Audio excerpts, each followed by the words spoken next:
Sarah Sabastro, CEO of Biz Credit Builds. I'm also owner of Sabastro Enterprises, LLC, and partner with S&W Development. Who is Sarah Sabastro? Sarah Sabastro is a mom. I'm a wife. I'm an entrepreneur. I'm an investor. Most importantly, I'm a child of God. I was raised in Baltimore City. I'm from Allentown, Pennsylvania. I'm Puerto Rican. My parents did the best they can. My father had a fourth grade education. My mother, she was a high school graduate. They were both entrepreneurs. Very early on, they made us, not taught us, made us translate for them, do business. As a result, those were seeds that were planted very early on in my childhood. So, I come from a very welcoming family that we made the best with what we had. Most of my siblings are entrepreneurs. Growing up, I experienced teenage pregnancy. I literally had a baby coming out of 12th grade, so I graduated pregnant. I immediately went to college. I had a hard time because I was trying to balance working full-time, being a parent, and going to school. So it took me longer than most to get my LPN. I was a licensed practitioner nurse. I went to church a lot too. Like my mom raised us. My mom is the longest standing member of her church. We literally were raised in the church. Like, if you don't go to church, you're not going anywhere else. Like no fun time. I mean, she was just very, very into the church. And I think for me, it aligned with my values. I was definitely that person that changed jobs a lot. Like, listen, if this ain't working, I'm moving to the next. God always had a way of blessing me with opportunities. I was never afraid to try something new.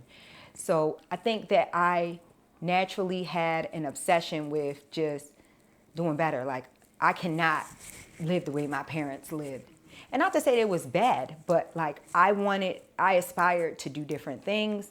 I wanted to be financially stable. I wanted to afford myself the home ownership. All of those things, I wanted to experience all of those things very early on. I didn't have very much help because, financial literacy was something that we never talked about. It was like a bad word. As long as the bills were paid, everybody worked 2 or 3 jobs. I mean, my mother did the best that she could, but it definitely wasn't like my first choice. When I finished college, I right away enrolled into an RN program, and I was just like, oh, do I want to keep doing this?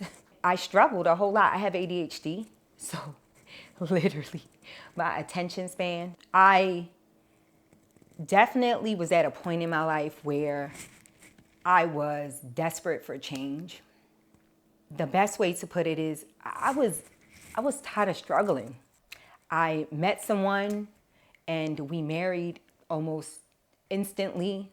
I really didn't even think about it. I was essentially looking for stability and probably in the wrong places. This person was financially stable and very well off. And as a result, I was like, oh, this is the perfect opportunity for me to, one, relax.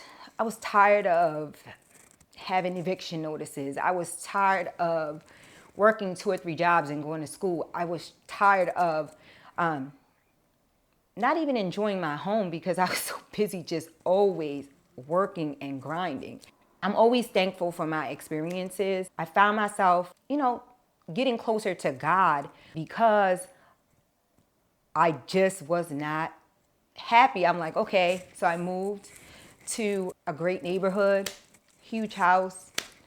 I was driving a nice car, but I was just definitely not happy. I was being verbally abused. And for me, I was probably willing to live like that for the rest of my life because when you become a wife, you get comfortable, right? Because money makes you comfortable. A person essentially gives you everything financially. You become enslaved and you lose yourself in being a mom and a wife. I, at that time, lost myself. And a lot of people go through that. I think it's very common. But for me, I think I couldn't identify with anything at the time. I'm the person that I am now because of it. So at the time, I used to feel so embarrassed, just taken back by just some of my experiences. I was going through hell, literally. But I was in a big house. I was rocking Chanel. I had a new car all the time. But I was miserable inside. I was definitely not happy. And for me, I can remember some very dark nights where I would be like, God, this just cannot be life. Like, I asked for this, but I didn't ask for this. I wasn't realizing that God was imparting in me things that I was undeserving of. Like my ex-husband, I mean, I'm forever grateful for the opportunities that he taught me. He owned an IT company and he worked in a skiff in a secured facility where he unfortunately couldn't have access to the outside world. So I worked 7 at night to 7 in the morning. So it afforded me the opportunity to, by email, he used to tell me what to do, and then I would relay that to his clients. I eventually learned how to write contracts. He had some positions available. I was complaining about my work schedule. I wasn't happy. He was like, why don't you just do IT? Like, I have a position available for a PMP. I'm a project manager professional. If it aligns, like, I'll hire you. He hired me for more money than I had probably ever seen per hour. I was like, okay, I definitely am cheap. And at the time I didn't have very many resources and I didn't want to ask him for anything. And I remember looking up boot camps and I was like, I can't afford $3,500 for a project management boot camp. I remember ordering a book. I think it was How to Pass Your PMP on the First Time, and just studying, like, no days off. I'm going to get this PMP. I passed on my first try. I started getting all of these IT certifications, not because I wanted them, but because for me, if I do get a divorce, I need to survive. I think during that time, I aligned with God's vision for my life and not mine. It really woke up a fire inside of me. I ran his business. So that's why I say I'm forever thankful, because he taught me about business. He taught me about business credit. He taught me about contracts. He taught me how to consult. He had a consulting business. He gave me a job in IT that I thankfully didn't sign an NDA nor a non-compete. So the people who I was working for hired me as a full-time employee and gave me a 6-figure salary. Like, I had never experienced that in my family. So for me, I was blessed because I had been given an opportunity and I took advantage of it. Today I'm married.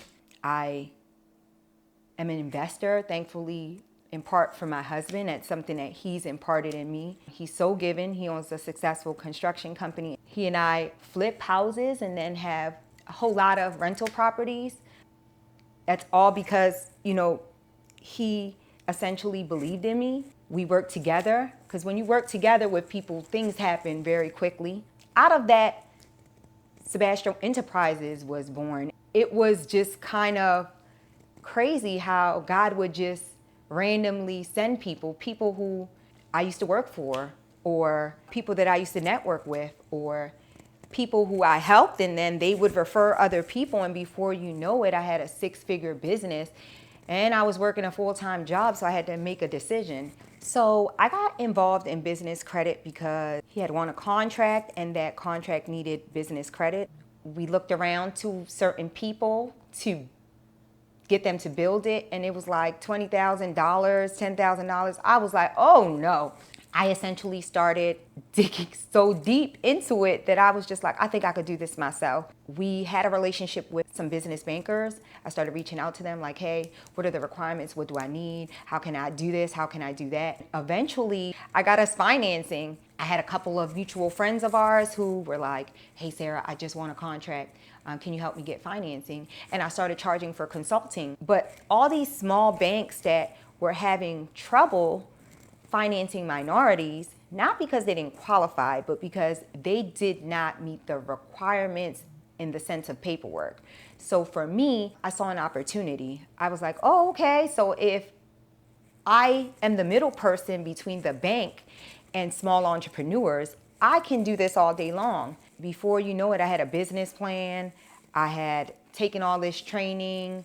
I had partnered with some lawyers and some CPAs. Like, I had built a network who eventually, I was like, this is getting easier and easier to approve people. This is getting easier and easier. Then I wanted to pass that on to other people and at an affordable price, because I know so many people just want to start but can't afford to start. So my program is like way less than other people's, and they're like, why don't you? No, because these people stay my clients. I do their taxes.